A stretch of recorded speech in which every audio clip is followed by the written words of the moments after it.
नमस्कार मैत्रिणींनो, स्वागत आहे आपले कुक विथ स्नेहल भाग्यश्री या यूट्यूब चॅनलमध्ये। आज आपण जिभेची चव वाढवणारी, अगदी रोज रोज त्याच भाज्या खाऊन कंटाळा आला असेल तर झटपट होणारी ही कांद्याची चटणी कशी बनवायची ते पाहूयात। त्यासाठी या ठिकाणी मी 2 मोठे कांदे बारीक कापून घेतलेले आहेत।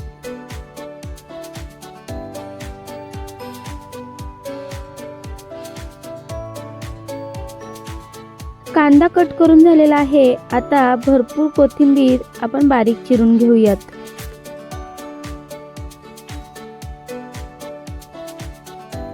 काय ना मैत्रिणींनो, की आपल्याला त्याच भाज्या खाऊन कंटाळा येतो, मग काहीतरी जिभेची चव वाढवण्यासाठी अगदी झणझणीत अशी ही चटणी आपण अगदी कमी वेळात करू शकतो।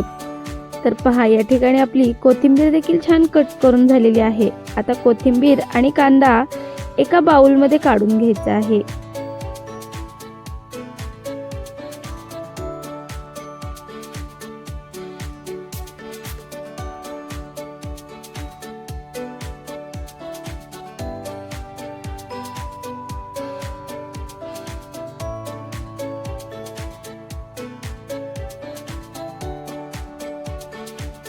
आता त्यामध्येच आपण 1 चमचा शेंगदाण्याचा कूट घालायचा आहे, ज्यामुळे कांद्याच्या चटणीला चव छान येते। आता त्यामध्येच आपण चवीनुसार मीठ देखील घालून घेऊयात आणि तिखट तुम्ही तुमच्या आवडीनुसार अगदी कमी जास्त करू शकता। तर या ठिकाणी मी अर्धा चमचा तिखट वापरलेला आहे।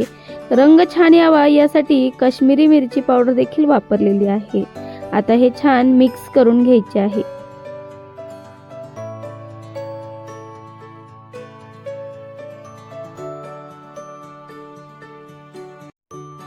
चटणीची चव अजून वाढवण्यासाठी आपण त्याला फोडणी देणार आहोत। त्यासाठी एका पॅन मध्ये तेल घालून घेऊयात। तेल चांगले तापले की त्यामध्ये आपण जिरी मोहरी घालून घेऊ।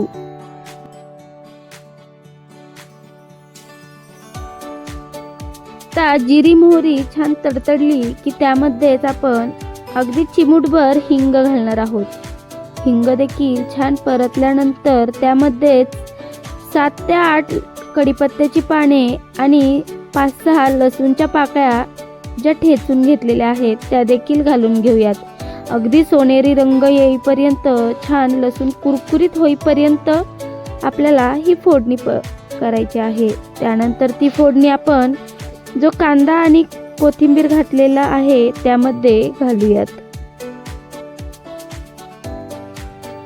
पहा मैत्रिणींनो, लसूण अगदी छान कुरकुरीत झालेला आहे। आता ही फोडणी आपण कांद्यामध्ये घालणार आहोत।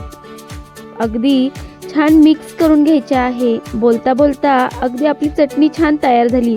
1 नाही तर 2 चपाती नक्कीच खाल अशी जर चटणी घरी बनवली तर ही रेसिपी कशी वाटली हे कमेंटमध्ये नक्की सांगा। आणि व्हिडिओ आवडला असेल तर व्हिडिओला लाईक, शेअर आणि सबस्क्राईब करायला विसरू नका। भेटूयात अशाच एका नवीन व्हिडिओ सोबत आणि नवीन रेसिपी सोबत। तोपर्यंत व्हिडिओ पाहिल्याबद्दल धन्यवाद।